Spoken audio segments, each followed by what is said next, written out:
am the first and only candidate who has been able to go to 275 constituencies of this country.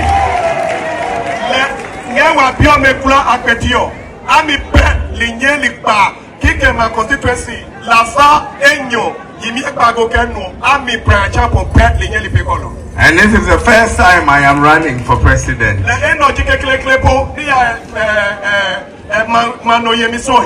And some of those that I am running with, this is their second time.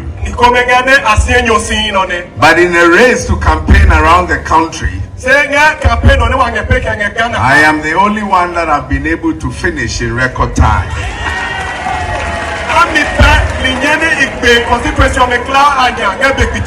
And don't forget that when we started, a lot of obstacles were designed to frustrate our tour of the country.